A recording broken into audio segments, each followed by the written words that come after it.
Doon part 2 మిమ్మల్ని ఖచ్చితంగా surprise చేస్తుంది. ఎవరైతే పార్ట్ 1 చూసి ల్యాగ్ అన్నారో సెకండ్ పార్ట్ దాదాపుగా 3 అవర్స్ లెంత్ ఉన్నా సరే ఎక్కడ బోర్ అనిపించదు.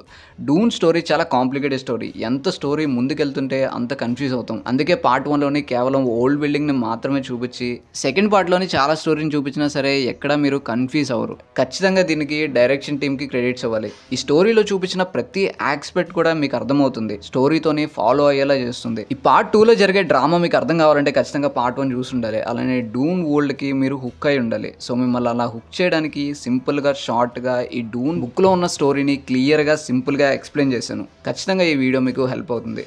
ఇంకా స్టోరీ విషయానికి వస్తే పార్ట్ 1లో జరిగిన హౌస్ అట్రైడిస్ అన్యాయానికి పాల్ ప్రతీకారం తీర్చుకున్నాడా లేదా అనే పాయింట్ మీద వెళ్తుంది. సినిమా స్టార్ట్ అయ్యేది ఫ్రెమెన్ దగ్గర. ఫ్రెమెన్ ఎలా ఉంటారు, వాళ్ళ జీవన విధానం ఎలా ఉంటుంది, వాళ్ళతో పాటు పాల్ అండ్ జెసికా ఎలా కొనసాగారనే దాన్ని చూపిస్తారు. మెల్లగా స్టోరీలోని కొత్త క్యారెక్టర్ని ఇంట్రొడ్యూస్ చేస్తారు. మధ్యలోనే ఒక ట్విస్ట్ ఉంటుంది. అలానే లాస్ట్లోని హై మూమెంట్తోని మూవీ ఎండ్ అవుతుంది.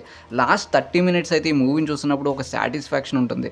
ఈ స్టోరీలోని పాల్ క్యారెక్టర్ అందరికన్నా భిన్నంగా ఉంటుంది. తనలోని బెనీ జెసరెట్ పవర్స్ ఉంటే అందరికన్నా తను కొంచెం భిన్నంగా ఉంటాడు. అండ్ దానితో పాటు వాళ్ళ హౌస్కి అన్యాయం జరిగింది. అయినా సరే పాల్కి ఏదో సాధించాలని చెప్పి ఒక గోల్ ఉండదు. తన చుట్టూ ఉన్న క్యారెక్టర్స్ అండ్ సిచ్యువేషన్సే తనని హీరోని చేస్తాయి. పర్సనల్గా నాకైతే ఈ ప్లాట్ లైన్ బాగా నచ్చింది. కొన్ని సీన్స్లోని పాల్ క్యారెక్టర్ మిమ్మల్ని సర్ప్రైజ్ చేస్తుంది.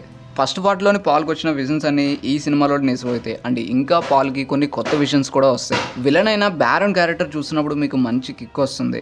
దానితో పాటు పాల్ అండ్ చైనీ రిలేషన్షిప్ని కూడా ఈ సినిమాలోనే ఎస్టాబ్లిష్ చేశారు. వీళ్ళిద్దరూ ఎడార్లో కూర్చొని మాట్లాడుకుంటున్న ఒక సీన్ ఉంటుంది. ఆ కాన్వర్సేషన్ వింటున్నప్పుడు వాళ్ళ ముందున్నది ఎడార్ అయినా సరే మీకు సముద్రంలా కనిపిస్తుంది. ఇంకా గూస్ బంప్స్ ఇచ్చే శాండ్ వామ్ సీన్స్, వార్ సీక్వెన్సెస్ ఈ సినిమాలోనే ఉంటాయి. సో ఫైనల్గా డూన్ 2 అన్ని ఆస్పెక్ట్లోనూ ఒక వెల్ మేడ్ మూవీ. ఖచ్చితంగా థియేటర్స్లోనే చూడండి. అండ్ ఈ సినిమాలోనే మీకు అర్థం కాని పాయింట్స్ని కింద కామెంట్ చేయండి.